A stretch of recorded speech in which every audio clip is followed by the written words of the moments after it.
Hello everyone, today will do exercise 1.3। तो जिसमें हम करने जा रहे हैं first question is prove that root 5 is irrational.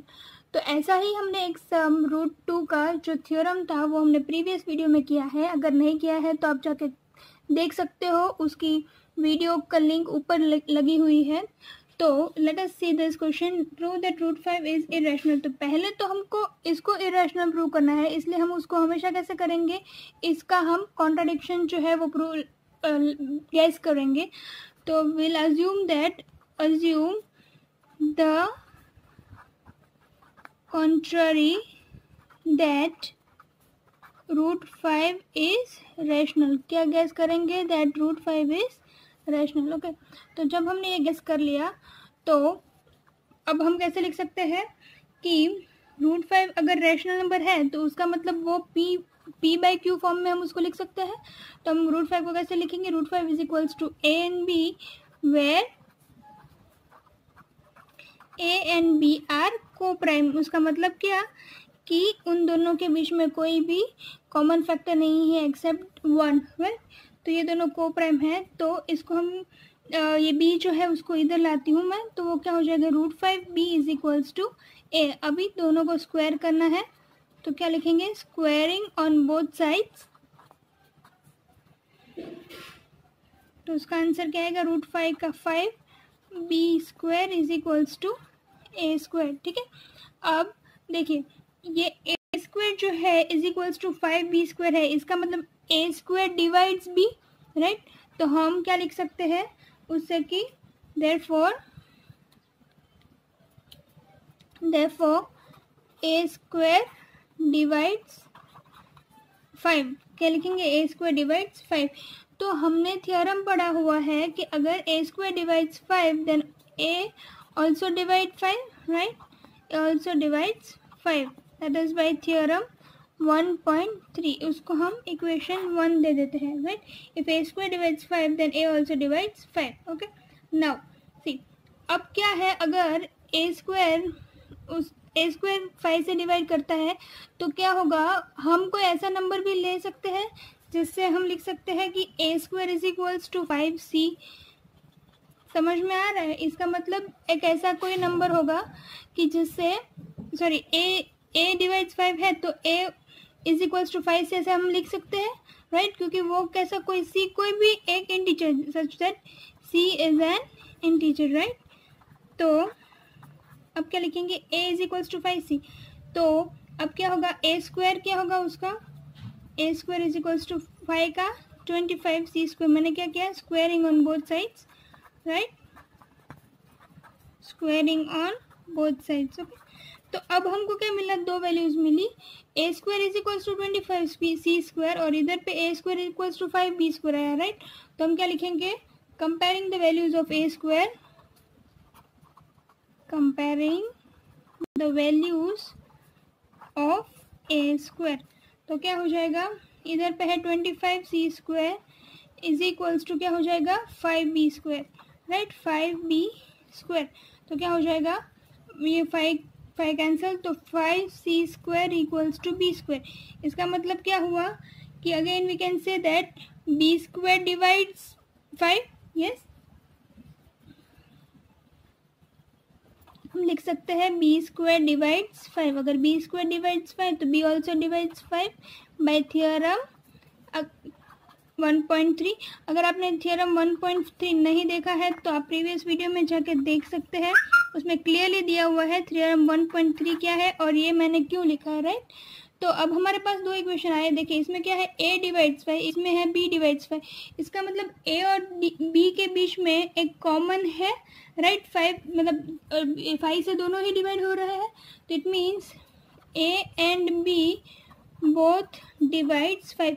पर हमने तो क्या लिखा था कि a और b के बीच में कुछ भी कॉमन नहीं है। हमने इधर लिखा था ना कि a और b क्या है? a एंड b आर को प्राइम। तो वो हमारा कॉन्ट्राडिक्शन हो गया जो हमने गैस किया था। तो हम क्या लिखेंगे? a and b divides 5 which a and b divides 5 that contradicts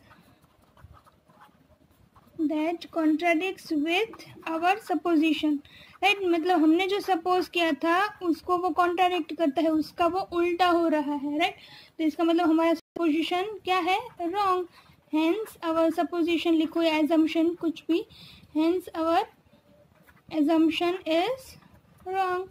okay, therefore हमने एज्यूम क्या था कि लेट रूट 5 बी रैशनल, तो इससे हमारा एजम्पशन क्या मतलब वो रॉन्ग है, तो ट्रू क्या होगा, हेंस रूट 5 इज इरेशनल। समझ में आया। तो जब भी हमको कुछ ऐसा प्रूव करना है तो हम उसका उल्टा गेस कर लेंगे कि let it be the thing that is not real. Okay, question number 2 is prove that 3 + 2 √5 is irrational. अब तो आपको पता चल ही गया होगा कि अगर इसको इरेशनल प्रूव करना है तो पहले हमको क्या गेस करना पड़ेगा, assume that 3 + 2 √5 इज रैशनल। पहले हम उसको रैशनल गेस कर लेते हैं। तो अब क्या करना है, सॉरी इज रैशनल। ओके, हमने उसको रैशनल गेस कर लिया। तो अब क्या होगा, तो 3 + 2 √5 इज इक्वल्स टू क्या लिखेंगे, a/b। ओके, तो a/b के फॉर्म में, क्योंकि रैशनल नंबर हमेशा किस फॉर्म में आता है, a/b, where a, b are coprime, दोनों ही को-प्राइम होंगे। ओके, नाउ अब पहले हम इसको नीचे भेजते थे पर ये कोई प्लस की साइन है तो मैं इसको 3 को उस साइड भेजूंगी, +3 है, जब उस साइड जाएगा तो क्या हो जाएगा, -3। तो ये क्या हो जाएगा, 2 √5 equals to a + b -3, right.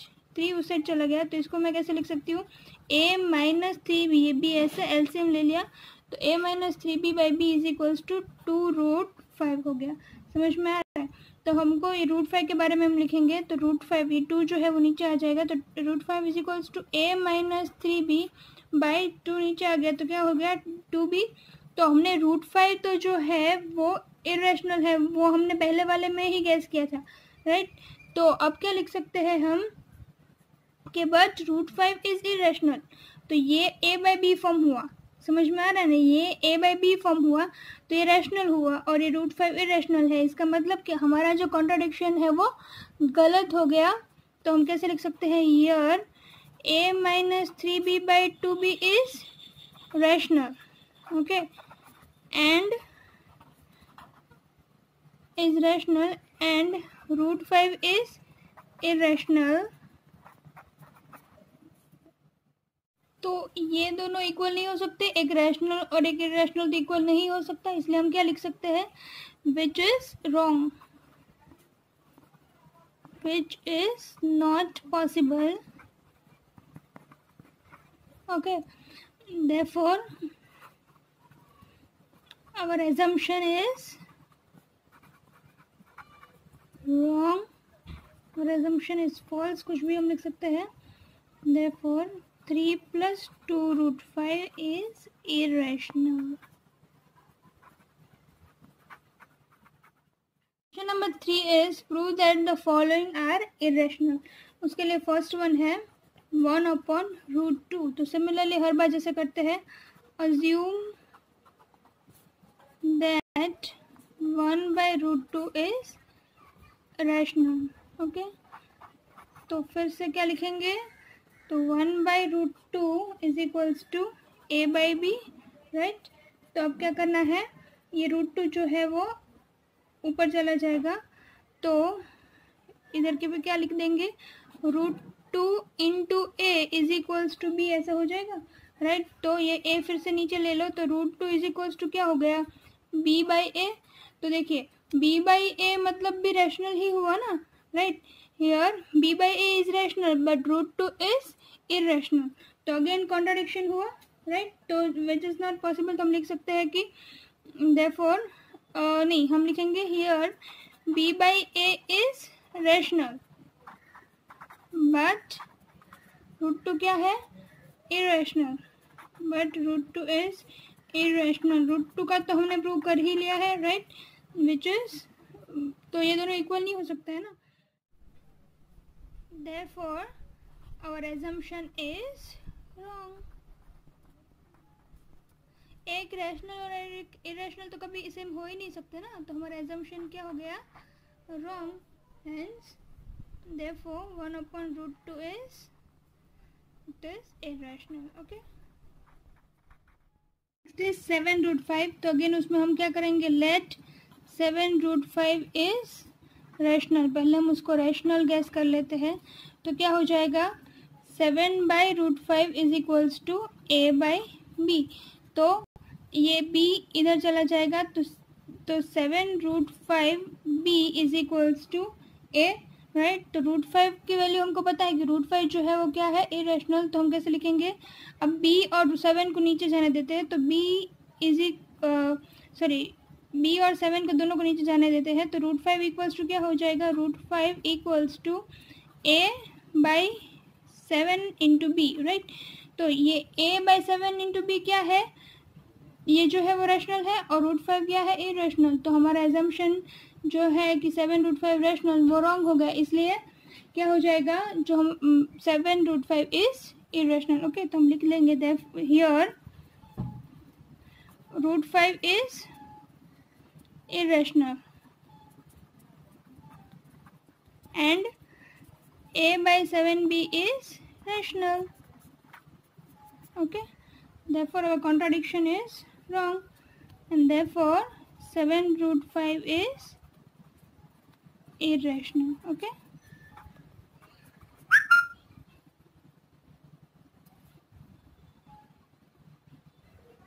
Third question है 6 + √2. Again assume 6 + √2 is rational. Okay, तो हम क्या करेंगे, 6 + √2 इज इक्वल्स टू a/b. अब √2 की वैल्यू हमको पता है, 6 को उस साइड जाने देते हैं. तो √2 इक्वल्स टू क्या हो जाएगा, a/b - 6. अब 6 को जो है उसका एलसीएम ले लेंगे. तो a - 6b upon b equals to √2.